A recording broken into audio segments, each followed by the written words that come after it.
Tes, tes, tes. Oke, assalamualaikum warahmatullahi wabarakatuh, and welcome back to my YouTube channel. Dan di video kali ini masih dengan pembahasan untuk mata kuliah riset operasi untuk kode ECMA 413, dan kita akan masuk ke modul kedua, dimana terkait dengan modul kedua itu terkait dengan yang namanya teori keputusan ya, atau teori decision ya, berarti ya decision theory. Nah, untuk tes formatif yang pertama terkait dengan kira-kira kalau misalnya dalam keadaan sesuatu yang pasti, misalnya dengan angka tertentu, ada angkanya detail gitu ya. Oh, ini sekian, dengan ininya pasti sekian. Kira-kira bagaimana sih cara pengambilan keputusan? Oke. Untuk di modul kedua kali ini, tes formatif pertama ini lebih fokus ke hitung-hitungan ya. Oke, untuk nomor satu ya. Nah, untuk soal nomor satu, sebuah perusahaan bahan bangunan bermaksud menentukan waktu tepat untuk mengganti kendaraan. Nah, ini salah satu kalau kita belajar riset operasi, kita bisa tahu bahwasanya, oh kira-kira nih, misalnya kan kita biasanya kan punya data nih, misalnya nih. Oh, misalnya nih, kalau misalnya saya beli mobil atau beli barang deh harganya sekian. Terus kira-kira habis 1 tahun pertama, 1 tahun kedua, tahun ketiga, tahun keempat, misalnya kita bisa punya datanya, kira-kira jadi berapa. Nah, kita bisa menentukan kira-kira bakal kita jual atau kita ganti pada tahun keberapa ya, supaya ingat, di sini kan namanya kita mengganti butuh biaya. Nah, di mana berarti biayanya, karena berhubung biar nggak jatuh-jatuh banget, mungkin seperti itu. Nah, berarti apa? Ya, berarti kita harus meminimalkan seberapa jauh dia ngedrop atau misalnya penyusutan dan biaya-biaya lain yang diperlukan, seperti itu. Oke. Jadi di sini harga perolehan mobil 200.000. Ini salah ya. Ini 200 juta. Oke. RP 200 juta, itu ada mistype, kurang nolnya 3. Ya, nolnya 3. Oke. Sedangkan harga jual dan biaya pemeliharaan atau ini ibarat kata tuh maintenance cost ya, atau buat maintenance ya, buat perawatan. Nah, pada tahun pertama harga jualnya pada akhir tahun pertama, yang awalnya beli 200 juta, kalau dijual tuh harganya 170 juta. Nah, terus ada biaya pemeliharaan 1 juta. Dan sampai tahun keempat ternyata kan ini turun. Tapi kalau dilihat ternyata turunnya berbeda. 1 ke 2 10, 2 ke 3 15, 3 ke 4 15, ya kan? Nah, terus kemudian ada butuh yang namanya biaya pemeliharaan. Nah, ternyata di biaya pemeliharaan ini tidak juga biaya yang dikeluarkan berbeda-beda tiap tahunnya. Tahun pertama 1 juta, 2 1,5 juta, dan sampai tahun keempat itu ada 3 juta. Ya, ini per tahun ya. Nah, kira-kira berdasarkan nilai tinggi rata-rata biaya paling optimum. Nah, berarti apa? Biaya. Sebenarnya ini jatuhnya nih, kan namanya kita punya 200 juta. Terus kita turunnya 30 juta. Terus tambah lagi 1 juta. Nah, itu kan pasti akan membutuhkan biaya yang misalnya anggap aja deh, berarti ada biaya penurunan. Nah, berarti supaya biar nggak jatuh-jatuh banget, biar kita nggak rugi-rugi banget, supaya biaya ini paling optimum, apa yang akan kita bahas? Ya, optimum berarti penyusutan atau penurunan ya. Penurunannya itu minimum. Seperti itu. Yang dimana ini namanya, kalau saya jual tahun pertama, terus saya gini, kalau saya jual tahun pertama pasti cuma kepake tahun pertama doang. Tapi kalau saya jual pada tahun kedua, berarti saya mengalami penyusutan setelah tahun pertama sama tahun kedua. Jadi jatuhnya tuh akumulatif. Nah, so that's why kenapa kalau kalian baca di bukunya tuh ada yang namanya biaya dalam kurung kumulatif, atau akumulasi lah, ditotalkan. So, untuk nomor satu kita langsung saja untuk kalau misalnya kita kerjakan untuk kita jual di tahun pertama. Nah, di tahun pertama berarti apa? Ya, kan ini penurunan. Di mana penurunan ini itu gabungan antara penyusutan alias penyusutan harga jual atau penyusutan nilai barang, penyusutan dengan apa? Biaya pemeliharaan, biaya lain-lain lah. Cuman di sini karena cuma udah dikasih tahu biayanya cuman ada biaya pemeliharaan, ya udah kita deskripsikan seperti ini. Ya udah, pada tahun pertama gimana menyusutnya? Ya, penyusutannya 3 juta. Oke. Penyusutan 30 juta. Oke, 30 juta. Nah, ini kan dalam satuan juta ya. Saya tulis saja. Sedangkan biaya pemeliharaan itu 1 juta. Oke, berarti kalau kita totalkan ini berapa? Totalnya 31 juta. Nah, kalau misalnya kita jual pada tahun kedua, maka untuk penyusutannya enggak 30 juta lagi. Dari 200 juta ke 160 juta itu menyusut sebesar 40 juta. Nah, untuk biaya pemeliharaannya, karena kalau misalnya saya jual di tahun kedua, berarti di tahun pertama nggak mungkin dong. Saya cuma pakai 1.500.000. Ya pasti saya pakai 1 juta juga. Ya karena apa? Ketika saya menjual di tahun kedua, artinya berarti saya tidak menjual itu di tahun pertama, tapi biaya pemeliharaannya pasti keluar untuk merawat si mobilnya biar nggak rusak. Ya udah keluar 1 juta. Terus tahun kedua itu keluar 1.500.000. Ya berarti ini 1 juta ditambahkan dengan 1,5 juta. Berarti 2,5 juta. Oke. Nah, ini jadinya totalnya adalah 42,5 juta. Kemudian kalau kita jual pada tahun ketiga. Nah, biaya penyusutannya penyusutan itu berarti berapa?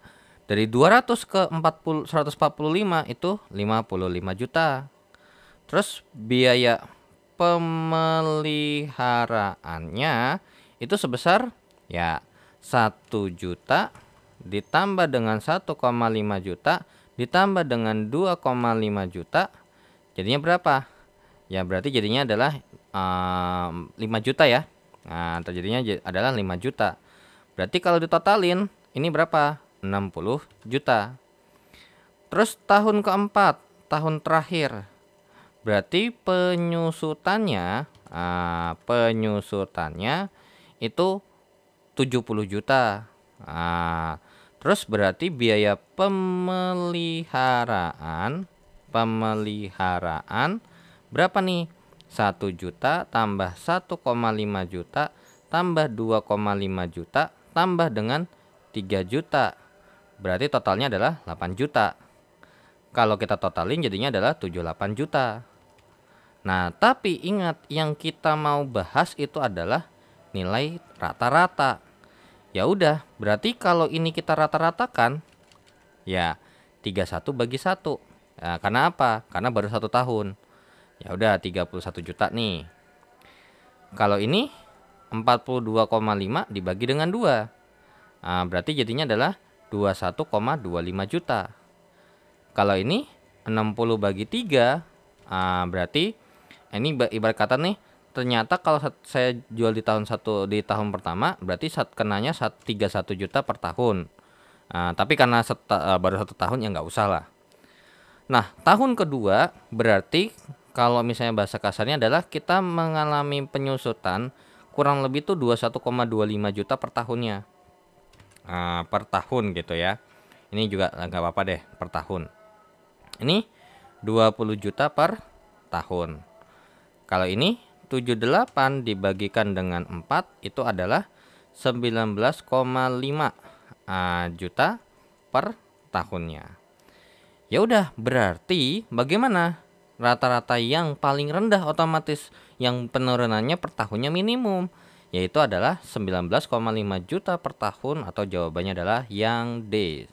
Jadi biaya paling optimumnya, jadi berdasarkan ini, supaya biar ini paling optimum, maka kita akan jual pada tahun keempat, di mana nilai penyusutannya sebesar 19,5 juta per tahunnya. Jadi oke, secara akumulatif iya 78 juta. Nah, tapi kalau kita rata-ratakan jauh lebih murah dong daripada kalau saya jual di tahun pertama, di tahun kedua, di tahun ketiga, seperti itu ya. Jadi yang ditanya ini adalah si bagian penyusutannya ya, yang harus ditanggung lah ibarat kata tuh. Oke, so kita lanjut ya ke soal berikutnya. Oke, kita hapus untuk soal nomor 1 ya. Jadi intinya dari nomor 1 ini berdasarkan teori dasar yang ini, lebih baik atau paling optimum adalah menjual mobil yang harganya 200 juta dengan pola seperti ini pada tahun keempat ya. Oke, so kita hapus untuk nomor satunya, dan kita akan lanjut ke soal berikutnya, soal nomor 2. Nah, soal nomor 2 kita punya tabel terkait dengan biaya ada biaya biaya dan kenaikan volume penjualan, yang dimana di sini ada 4 metode ya, ada 4 metode untuk ibarat kata tuh ini jatuhnya tuh 4 cara supaya mempromosikan atau marketingnya lah. Jadi ini menggunakan pendekatan pengukuran relatif katanya. Alternatif tindakan yang memberikan keuntungan paling besar tuh yang mana? Nah, namanya pengukuran relatif, so berarti ada patokannya. Siapa yang mau dijadikan patokan? Tuh. Nah, jadi namanya kita namanya keuntungan, berarti kan kita membandingkan seberapa kita besar dapatnya, kita bandingkan dengan yang kita keluarkan. Misalnya nih contoh, saya mengeluarkan 100.000, ternyata saya dapatnya 100 juta gitu. Atau saya mengeluarkan 100.000 dapatnya 500.000. Berarti sama kalau saya bandingin, kalau saya mengeluarkan 100.000 tapi dapatnya 200.000, jauh lebih untung mana? Ya lebih untung yang dapat 500.000 kan. Karena apa? Perbandingannya ibarat kata tuh jatuhnya naik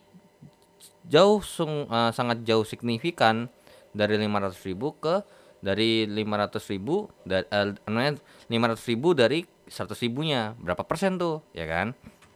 Ya udah, berarti untuk nomor 2 kalau kita bahas advertensi berarti pakai iklan ceritanya. Ternyata advertensi itu kalau misalnya kita pakai iklan biayanya 2 juta doang. Terus kenaikannya 25 juta. Nah, ini jatuhnya tuh sama kayak kalau ibarat kata nih. Ini ingat ya. Kan kalau misalnya kita punya harga beli kita membeli atau modalnya 50.000, 50.000. Terus kalau kita harga jualnya adalah 100.000, berarti untungnya adalah sebesar 50.000. Nah, tapi kalau misalnya di sini 50.000 ternyata dijualnya 150.000, bagaimana? Ini untungnya adalah 100.000. Nah, kalau kita bandingin dengan harga beli yang sama, ya kan, dengan harga jual yang berbeda dan ini lebih tinggi, maka ini akan memberikan keuntungan yang lebih besar. Dan kalau misalnya kita bandingkan dengan secara persentase ya, jadi kalau harga beli itu kan kalau kita ibaratkan adalah 100%. Dan ternyata untungnya ini juga 100%. Benar dong kalau misalnya 100.000 itu 2 kali lipatnya atau 200%-nya daripada 50.000. Nah, kalau ini misalnya harganya 100.000, 50.000 kita anggap 100%. Berarti kalau untungnya 100.000 berarti 2 kali lipatnya dari modal. Berarti 200% dari harga beli. Nah, berarti benar nggak kalau misalnya kita ibaratkan 300% daripada harga belinya. Nah, dari sini berarti kalau misalnya nggak mau ribet, sebenarnya kita nggak perlu dong nyari untung untuk membandingkan kira-kira lebih dampak mana sih, ya kan, untungnya daripada si ini. Yaitu dengan cara melihat persentasenya kita bandingkan ternyata sebanding. So that's why kenapa di sini kita nggak perlu mencari yang namanya apa namanya? Ingat ya, ini kan kenaikan volume penjualan alias berarti naiknya nih sekian naiknya sekian nih dengan biaya sekian. Jadi jatuhnya tuh ibarat kata tuh di untungnya. Ya udah, berarti untuk efisiensi berarti terkait dengan pengukuran relatif, maka kita menghitungnya adalah 25 juta dibagi dengan 2 juta dikalikan dengan 100%. Otomatis jutanya habis dong ya kan, karena nolnya kan 6 biji nih, habis nolnya. Sehingga kalau kita hitung ini 25 dari 2, berarti ini jadinya berapa tuh? 25 dibagi 2 dikali 100. Jawabannya adalah 1250%. Oke, kalau potongan harga atau alias diskon, potongan harga berarti 30 juta per 3,5 juta dikalikan dengan 100%. Nah, kalau kalian mau ngitung nulisnya 30 jutanya 30 nolnya 6 biji ya nggak ada masalah, ya bebas. Nah, ini pasti habis. So, tinggal kita hitung 30 bagi 3,5 terus dikalikan dengan 100. Itu jawabannya adalah 857. Nah, ya 857,14%. Kemudian kalau kita pakai undian, berarti 20 juta dibagi dengan 1,5 juta dikalikan dengan 100%. Berarti berapa nih? Nah, ini coret ya jutanya. Berarti 20 bagi 1,5 dikalikan dengan 100 itu adalah 1333,33%. Oke. Kemudian untuk personal selling alias berarti penjualan secara personal ya. Personal selling. Oke, berarti biaya 40 juta per 5 juta dikalikan dengan 100%. Nah, berarti ini habis jadinya cuman 800%. So, mana yang menghasilkan atau memberikan keuntungan paling besar? Nah, jadi alternatifnya adalah ya dengan cara undian karena menghasilkan sebesar atau meningkatkan atau kita bandingkan atau pengukuran relatifnya adalah sebesar 1333,33% ya. Jadi kalau kita ranking, kita kasih ranking ini nomor 1, ini nomor 2, ini nomor 3, ini nomor 4 ya. Jadi paling tidak direkomendasikan secara personal selling seperti itu ya. Oke, so kita lanjut ke soal berikutnya. Nah, oke, so kita lanjut ya, kita hapus untuk nomor 2-nya dan kita akan lanjut ke soal nomor 3. Ada nih tabel mengenai tentang kenaikan upah, peningkatan volume produksi dan pengurangan kerusakan, entah kerusakan barang atau kerusakan apapun itu. Terus berdasarkan perhitungan penghematan neto, penghematan terbesar jatuh pada mana? Nah, untuk mengerjakan ini sebenarnya simple ya. Namanya menghemat, so berarti misalnya nih saya punya modal ya, saya punya modal. Nah, terus saya melakukan sesuatu supaya biar nggak rugi-rugi banget. Nah, jadi biar nih produksinya atau misalnya ternyata buat apa namanya, let us say bahwa kalau misalnya nih saya kekurangan, saya butuh meningkatkan volume produksi, ya kan seperti itu. Terus entah makanya intinya supaya biar dia untung nih. Nah, ternyata dengan untuk meningkatkan volume produksi kan berarti butuh jam kerja, ya kan? Terus pengurangan kerusakan berarti butuh kinerja apapun itu, entah yang mempengaruhi kerusakan benda. So, upah atau pekerjanya dinaikin nih gajinya nih. So, berarti apa? Saya merelakan atau rela mengeluarkan sekian untuk mendapatkan sesuatu, yaitu adalah peningkatan volume produksi dan pengurangan kerusakan. Nah, kira-kira nih kalau kita bahas terkait dengan kayak gini, kira-kira saya lebih hemat yang mana?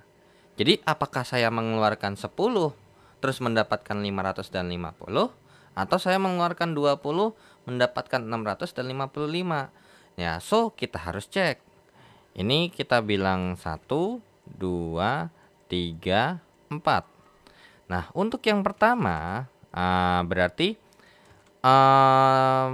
penghematannya ya, penghematan berarti sebesar 500 tambah 50 dikurangkan dengan 10 jadinya adalah 540. Terus yang kedua, penghematannya itu sebesar 600 tambah 55 dikurangkan dengan 20 jadinya adalah 635. And then 650 ditambah dengan 65 dikurangkan dengan 30 jadinya adalah 685. Atau skenario keempat. Skenario keempatnya mengalami penghematan sebesar 725 tambah dengan 70 dikurangkan dengan 40 jadinya adalah 755. Dan ternyata saya merelakan mengeluarkan jadi dari sini dapat disimpulkan bahwasanya saya dengan mengeluarkan 40 saya dapat 725 dan 70 sehingga saya menghemat atau melakukan penghematan sebesar 755. Dibandingin saya mengeluarkan 10 ternyata cuman dapatnya atau ada value peningkatannya sebesar 540. Seperti itu ya. Jadi bahasa kasarnya tuh ini adalah yang biaya yang dikeluarkan, ini yang bagian bawah ini itu adalah value yang didapatkan, seperti itu ya. Oke, ternyata jauh lebih untung, lebih hemat atau lebih profit itu untuk yang keempat, yaitu adalah 755. So jawabannya adalah A. Dan kita lanjut ke soal berikutnya. Oke, kita hapus untuk nomor 3 dan kita akan lanjut ke soal nomor 4 dan 5. Karena nomor 4 sama nomor 5 ini bergantung sama nomor 4 juga. Oke. Nah, jadi di nomor 4, perusahaan tas mempunyai 4 outlet. Nah, terus kemudian kita punya bobot peningkatan jualan dan peningkatan laba kita bandingkan ada 2 dan 3. Nah, mana yang mendapatkan keuntungan terbesar? Nah, of course yang namanya ini adalah campuran antara kira-kira di nomor 2 tadi soalnya apa tuh? Terkait pengukuran relatif ya. Nah, kalau salah itu di nomor 2. Nah, jadi sebelum kita mengalihkan dengan bobot, nah ini ada biaya. Gunanya buat apa kan gitu? Kita nggak tahu kan? Nah, so itu ada tujuannya ya, ada tujuannya. Kalau misalnya kita hitung berarti persentasenya kalau kita persentase untuk peningkatan penjualan. Oke, jadi berarti ini kan basic dari ininya nih. Berarti ini saya bahas terkait dengan persentasenya. Oke, persentase ini saya anggap A, ini saya anggap B aja ya. Oke, berarti kalau untuk yang A, untuk persentase yang A sama yang B, oke, apa nggak kekecilan ya? Udah, biarin aja. Persentase untuk yang A, untuk kok A sama P sama Q deh ya, P sama Q. Untuk outlet A, untuk terkait dengan persentase P-nya, itu adalah sebesar 40.000 per 5.000 dikalikan dengan 100%. Nah, jadi jatuhnya itu kayak pengukuran relatif. Nah, untuk persentase Q-nya itu sebesar 10.000 dibagikan dengan 5.000. Nah, ini dikalikan dengan 100%. Loh, kok Bang? Kenapa nggak digabung aja baru dibagi dengan biaya? Hati-hati. Ini mempunyai bobot yang berbeda. Jadi nggak bisa kita kerjakan langsung. Kalau bobotnya sama, ya itu masih make sense, ya. Jadinya ini 1, ini 8, ya. Terus kemudian ini 1, ini 2, ya kan? Ini 1, ini 2. So berarti di sini ada 800%. Oke. Ini ada 200%. Nah, barulah nanti kita hitung berdasarkan bobot. Nah, gitu loh. Oke, kemudian untuk B. Untuk persentase P-nya itu sebesar, oke. Ini saya hapus saja, jadi biar saya kerjain dari atas saja gini ya. Oke, untuk persentase P-nya adalah 35.000 dibagi dengan 4.000, ya, dikalikan dengan 100%. Nah, terus persentase Q-nya itu adalah 8.000 per 4.000 dikalikan dengan 100%. Ini jawabannya adalah 200%. Nah, kalau ini 875%. Kemudian untuk yang C, persentase untuk P-nya itu adalah 50.000 dibagi dengan 4.500 atau 4.500 dikalikan dengan 100%. Dan untuk persentase Q-nya itu adalah 12.000 per 4.500 ya, 4.500 dikalikan dengan 100%. Oke, terus kemudian untuk D. Nah, di sini kalau kalian mau nulisnya ya ribunya dalam bentuk nolnya 3 biji nggak ada masalah ya.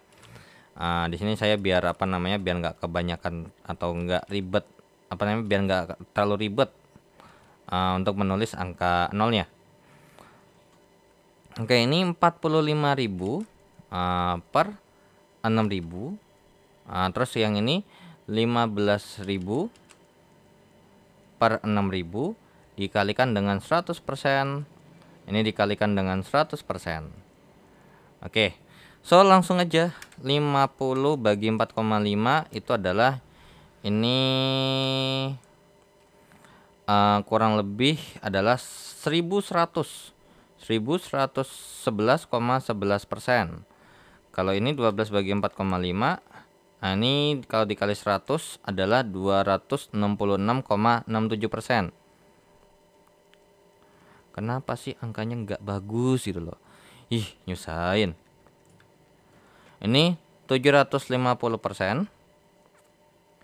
Kalau 15 bagi 6 itu adalah 250%.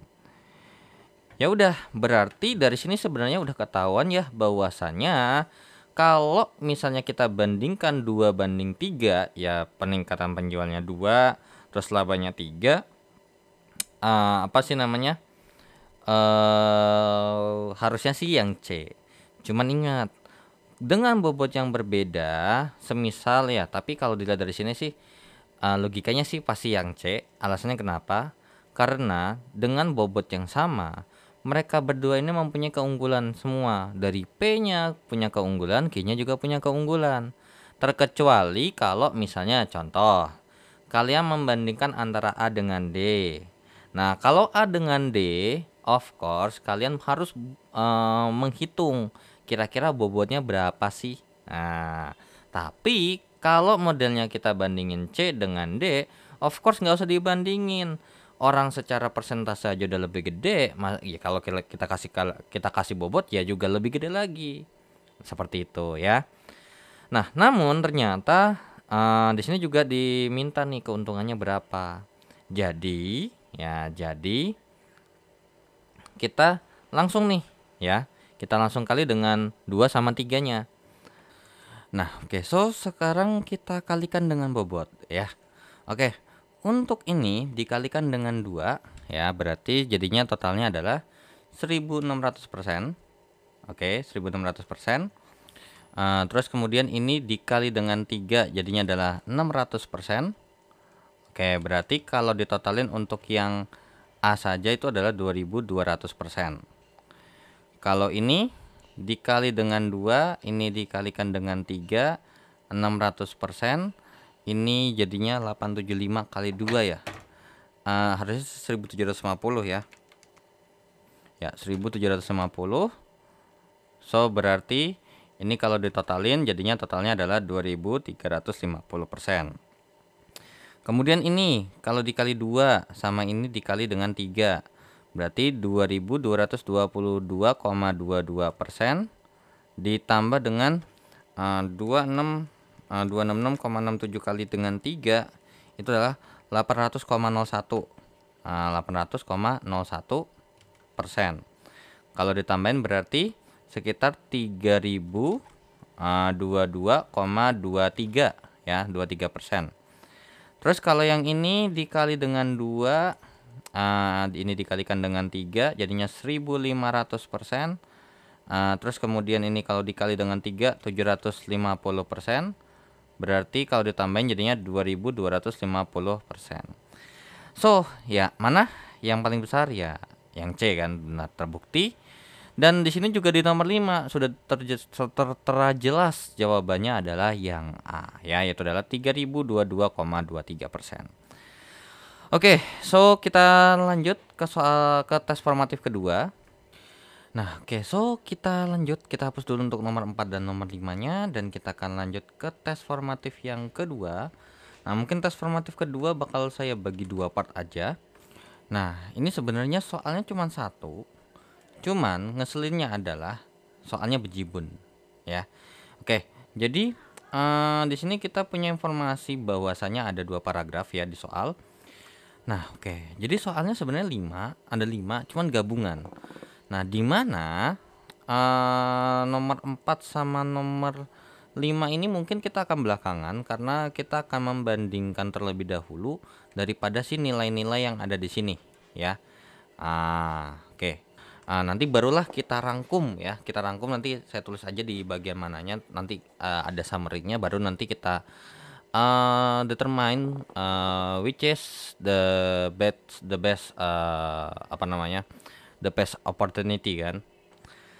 Oke, seorang pengusaha akan mengadakan investasi. Ia baru memilih bidang yang dimana berarti jika ia memilih desa maka lapangan usaha peternakan dan pertanian. Oke, so di sini mungkin kita bahasnya mungkin berarti kita lihat dulu. Apakah peternakan sama perdagangan sama produksi itu kita lihat dulu. Kalau di desa peternakan dan pertanian, kalau di kota perdagangan, jasa dan produksi. Oh, oke, berbeda ya. Oke, berarti kita bisa bahas untuk desa dulu ya, untuk desa terlebih dahulu. Untuk yang desa ternyata terbagi menjadi 2. Ada dua kemungkinan, yaitu peternakan. Saya tulis ternak aja ya. Ternak, kemudian tani. Oke. Kemudian probabilitas keberhasilan bidang peternakan dan pertanian 0,5%. Oke, ini 0,5 0,7. Berarti bisa kita katakan di sini akan ada 2 cabang lagi. If sukses, ya. Sukses ini saya tulis S dan tidak sukses TS dengan peluang sebesar 0,7. Berarti yang tidak suksesnya ada dulu. Untuk peternakan 0,5, berarti tidak suksesnya pun juga 0,5 ya. Oke. 0,5. Nah, untuk tani juga terbagi menjadi 2, antara sukses dan tidak sukses. Nah, untuk sukses dia 0,7, sedangkan untuk tidak sukses itu 0,3. Nah, kemudian kalau usaha peternakan berhasil, di sukses, maka akan mendatangkan 10 juta dan kalau tidak berhasil akan rugi. Berarti ini plus 10 juta, ya kan? Kalau tidak berhasil atau tidak sukses alias rugi itu minus 4 juta. Kemudian untuk usaha pertanian kalau dia berhasil dan mengelola sebelum dijual, dia memperoleh laba nih 10 juta, berarti plus 10 juta. Dan kalau gagal, berarti labanya hanya berarti plus 8 juta. Oke. Jadi bedanya adalah kalau ternak, kalau dia sukses, kalau misalnya dia sukses, untung, kalau tidak sukses dia rugi. Tapi kalau misalnya pertanian, kalau misalnya dia bisa berhasil mengelolanya dan sebelum dijual, bisa mengolah sebelum dijual, dia untung. Nah, tapi kalau dia nggak bisa ngolah dan dijual langsung 8 juta. Nah, terus di sini lanjut lagi.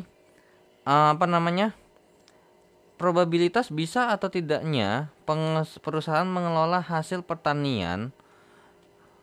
Oke, sorry. Ini kemungkinan besar ini enggak ya. Ini bukan 8 juta, melainkan ini minus 500.000. 500.000. Soalnya di sini kan katanya kalau misalnya dia berhasil. Nah, cuman di sini enggak 10 juta juga. Kenapa? Karena gini. Katanya kalau misalnya gagal kan, kalau gagal kan berarti 0,3% kan ya, atau 0,3 nih, atau 30%. Baru dia minus 500.000. Nah, tapi kalau misalnya investasinya dia berhasil, ini ada dua. Antara dia bisa ngolah atau enggak bisa ngolah. Kalau dia bisa ngolah, dia akan mendapatkan 10 juta. Kalau enggak bisa ngolah, dapat 8 juta. Probabilitas bisa atau tidaknya. Bisa atau tidaknya mengolah hasil pertanian itu adalah 0,6. Nah ini nih yang agak saya bingung. Kalau misalnya katanya nih, oke, sukses 0,7, berarti bisa atau tidaknya. Bisa atau tidaknya. Jadi sebenarnya ini nanti cabang dua lagi, antara berhasil atau gagal gitu ya. Berhasil atau gagal. Nah, cuman masalahnya adalah kalau ini dia jadinya plus 10 juta, kalau ini adalah plus 8 juta. Jadi ibarat kata nih, keberhasilan, ntar dulu bentar. Kalau kan keberhasilan nih 0,7 katanya, bisa untuk usaha pertanian kalau berhasil dan perusahaan bisa mengolah sebelum dijual, ia memperoleh laba 10 juta. Akan tetapi kalau perusahaan tidak bisa mengolah dan dijual langsung, labanya hanya 8 juta. Oke, berarti nah kalau misalnya investasinya gagal, berarti di bagian yang ini dong ya, benar nggak sih? Berarti kalau nih bisa atau tidaknya. Nah, ini yang saya bingung. Atau bisa atau tidaknya. Apakah ini 0,6 terus ini 0,4? Tapi kalau kayak gitu kalimatnya kenapa nggak bisa atau tidaknya ya? Nah, soalnya gini, kalau di sini kan jelas nih kayak keberhasilan berhasil. Oke, kalau berhasil ya ini gitu kan ya.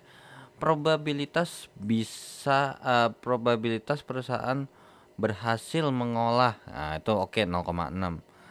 Nah, jadi saya agak sedikit ragu di sini. Nah, jadi nanti ntar dulu kita coba cek dulu yang untuk yang di kota.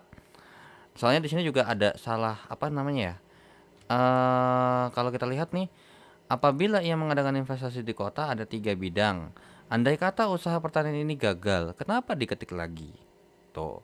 Jadi I think kayaknya mungkin kalau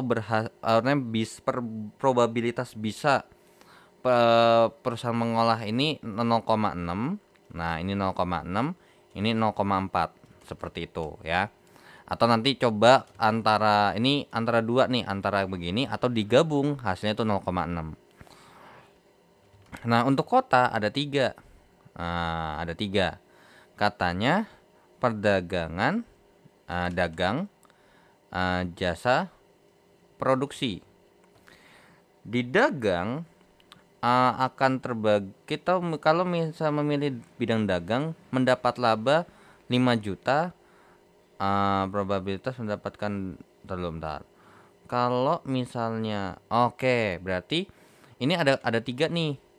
Kalau misalnya yang pertama yang sebesar 0,6 ini dapat surplus sebesar 5 juta. Terus kemudian 0,25 surplus sebesar 8 juta. Terus 0,15 coba nih 0,15 surplus sejuta. Oke, kemudian kalau misalnya bidang jasa probabilitas mendapatkan laba, oke, sip. Loh, tapi ini kalau dihitung 3, ya benar ya, jadi 1 ya. Nah, kalau jasa ternyata dibagi menjadi 3 lagi. 3 lagi ya. Ada yang 0,2, 0,5, 0,3. Kalau yang 0,2 surplus 4 juta, kalau yang 0,5 surplus 5 juta, kalau yang 0,3 surplus 7 juta. Sedangkan kalau misalnya kita bahas di produksi mendapatkan 0,1, terus 0,7 ya, 0,7, dan kemudian yang terakhir adalah 0,2. Ini sebesar surplus semua ya, plus 10 juta, ini plus 3 juta, yang ini plus 5 juta. Nah, kalau ini gampang nih, untuk di kota tinggal kita hitung aja ya. Oke. Nah, cuman di sini kan yang diminta adalah untuk usaha peternakan. Nah, untuk usaha peternakan ini gampang sebenarnya. Nah, jadi mungkin dari sini kita langsung hapus saja soal ceritanya karena udah di sini sudah tertera jelas ya. Informasi-informasi yang ada. Jadi kalau di desa ini ada sukses dan gagal, tapi kalau di kota itu hanya ada surplus ataupun keuntungan yang peluangnya berbeda-beda. Nah, jadi untuk nomor 4 sama 5 di sini. Nah, ya udah, berarti kita cari dulu. Di sini kan kota sendiri, desa sendiri dan nggak dibahas ya. Berarti untuk bahas untuk peternakan terlebih dahulu nomor 1. Untuk nomor 1 berarti nilai harapannya adalah nilai harapan atau NH untuk si peternakan adalah 0,5 dikali dengan 10 juta ditambah dengan 0,5 dikali dengan minus 4 juta. Berarti jadinya 5 juta dikurangkan dengan 2 juta jadinya adalah 3 juta. So jawabannya adalah A. Kemudian nomor 2. Untuk nomor 2, berarti ini total 3 juta ya.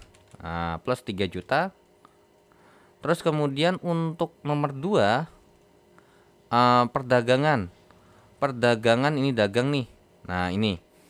Berarti nilai harapannya adalah 0,6 kali dengan 5 juta ditambah dengan 0,25 kali 8 juta tambah dengan 0,15 dikalikan dengan 1 juta. Berarti 3 juta ditambah dengan 2 juta tambah 0,15 juta. Jadinya berarti berapa nih? 5,15 juta atau 5.150.000 ya, yang B. Kemudian untuk nomor 3, usaha produksi di sini. Berarti nilai harapannya adalah sebesar ini kita tulis dulu, berarti ini tadi 5,15 juta ya, plus. Untuk yang nomor 3 untuk harapan produksi adalah 0,1 dikalikan dengan 10 juta ditambah dengan 0,7 dikalikan dengan 3 juta ditambahkan dengan 0,2 kali 5 juta. Berarti 1 juta tambah dengan 2,1 juta tambah dengan 1 juta. Jadinya berarti berapa? 4,1 juta. Jadi 4.100.000. Oke, ini 4,1 juta. 4,1 juta. And then berarti di sini tinggal sisanya yang belum ada. Itu adalah jasa terlebih dahulu. Untuk nilai harapan jasa atau NHJ adalah 0,2 kali 4 juta tambah dengan 0,5 kali 5 juta tambah 0,3 kali 7 juta. Berarti ini jadinya adalah 0,8 juta ditambah dengan 2,5 juta ditambah dengan 2,1 juta. Jadinya berarti 4,6 jadinya 5,4 ya. 5,4 juta. Oke. Ini adalah 5 plus 5,4 juta. Nah, jadi dari sini sebenarnya kita bisa jawab dulu ya. Untuk nomor 4, investasi di kota, alternatif bidang usaha yang dipilih adalah ya jasa ya, karena nilai harapannya paling besar. Kalau yang ini alternatif pemilihan bidang usaha terbaik itu yang mana? Nah, jadi coba kita lihat dulu untuk yang tani. Tapi sih secara logika ini harusnya tani, of course lumayan ini ya. Untuk yang tani kalau misalnya kita ikutin dulu berarti ini dulu ya yang kita hitung. Berarti untuk suksesnya terlebih dahulu adalah 0,6 dikali dengan 10 juta tambah dengan 0,4 kali 8 juta. Berarti jadinya 6, ini 6 tambah 3,2 jadinya 9,2 juta ya. Terus kalau tidak sukses berarti ya berarti total untuk tani ya. Untuk nilai harapan tani itu adalah 0,7 dikalikan dengan 9,2 juta ditambah dengan 0,3. Nah, ini soalnya masalah minusnya adalah minus 500.000. Ya, ini mah nggak ada rasanya lah, ya kan? 9,2 dikali dengan 0,7 adalah 6,44. Nah, 6,44 juta dikurangkan dengan berapa tuh? 150.000 kan? Ya nggak ada apa-apanya ya, kurang lebih sekitar 6,4 juta lah kita bilang. Nah, ini kalau dengan asumsi bahwasanya ini 0,6, ini 0,4. Kalau misalnya suksesnya dalam definisi adalah 0,6 kali 10 juta tambah 8 juta. Ini berarti 0,6 kali 18. 10,8. 10,8 juta. Berarti nilai harapan untuk tani adalah 0,7 dikalikan dengan 10,8 juta ditambah dengan 0,3 dikalikan dengan minus 500.000. Ya tinggal hitung aja nih. 10,8 kali 0,7, 7,56 juta. 7,56 juta, 56 juta dikurang dengan 150.000, ya udah, ya kurang lebih ya 7,5 juta deh. Nah, ternyata mau pakai yang 0,6 banding 0,4 sama 0,6 secara keseluruhan, ternyata ya yang tani itu adalah usaha terbaik. Walaupun kita bikin 0,6 banding 0,4 ternyata 6,4 juta. Kalau kita bikin yang 0,622-nya hasilnya 7,5 juta. Ya sudah, maka jawaban untuk soal nomor 5 itu adalah yang D, yaitu adalah pertanian. Karena di antara mereka berlima ya, antara ternak, tani, dagang, jasa, produksi, ternyata menghasilkan atau memperoleh nilai harapan terbesar ketika membahas dalam bentuk pertanian. Seperti itu ya. Oke, so kita lanjut ke soal berikutnya di tes formatif ketiga. Oke, kita hapus untuk 1 sampai nomor 5 untuk di tes formatif kedua. Dan untuk tes formatif ketiga, ini langsung aja ya, karena ini 1 sampai 5 ini membutuhkan soal yang sama, membutuhkan data yang sama lebih tepatnya. Nah, jadi Oke, mungkin untuk nomor 5 kita taruh belakangan aja kali ya. Oke. Jadi nomor 5 ya taruh sini aja deh. Oke, untuk nomor 1 dengan metode Maximax, berarti paling maksimal di antara yang paling gede. Nah, jadi di antara ini kan ada 3 usaha nih, ada swalayan, buka toko swalayan, rumah makan dan hotel. Di sini kita beranggap ya udah, kita beranggap bahwa ini kita optimis, kita cari yang semaksimal mungkin di antara yang paling maksimal. Apa itu? Nah, ini nih yang maksimal nih, yang lebih gede ya. Nah, max alias berarti max yang di antara maksimum. Nah, berarti 300 yaitu adalah swalayan. Dengan data nomor 1 dengan menggunakan metode ini maksimin ya. Maksimin kalau nggak salah, karena ya maksimin tuh berarti maksimal di antara yang minimum. Oke. Di antara yang minimum yang ini kan minimum ya. Ini minimum, ini adalah maksimum. Kalau di antara yang minimum, ada nggak yang paling maksimal? Ada. Nih, paling gede 50 rumah makan. Nah, kalau misalnya berdasarkan ada kriteria secara realistis dengan alfa 0,75 ya. Nah, disinilah baru untuk nomor 3 kalau misalnya kan gini ya, secara realita untuk diterima atau misalnya emang dalam keadaan pertama atau dalam keadaan yang paling bagus yang diadu maksimal itu 0,75. Berarti kalau di sini 0,75, di sini 0,25. Berarti oke, untuk swalayan, untuk rumah makan sama hotel. Ya udah 0,75 ditambahkan dengan 300 tambah dengan 0,25 ditambah 300 sih. Dikali dengan 300, dikali dengan 300 tambah 0,25 kali minus 50. Kali ini adalah 0,75 dikalikan dengan 100 ditambah dengan 0,25 kali 50. Oke, terus ini 0,75 kali dengan 250 ditambah dengan 0,25 dikali dengan minus 150. Maka ini kan jadinya 3/4 ya. Oke, 0,75 kali 300 itu adalah 225, dikurang dengan 0,25 kali 50 itu 12,5 ya, 12,5. Kalau ini adalah 75 ditambah dengan 12,5. Kalau ini 0,75 kali dengan 250 adalah 187,5 dikurangkan dengan 150 bagi 4. Ini adalah 37,5 ya. Oke. Ya sudah, tinggal hitung aja. Ini jadinya 87,5. Ini 212,5, harusnya 225 kurang 12,5. Ya benar. 75 tambah 12,5 ya 87,5, 187,5 dikurang dengan 37,5 itu adalah 150. Nah, dari sini berarti mana nih yang paling menguntungkan atau keputusan yang paling bagus?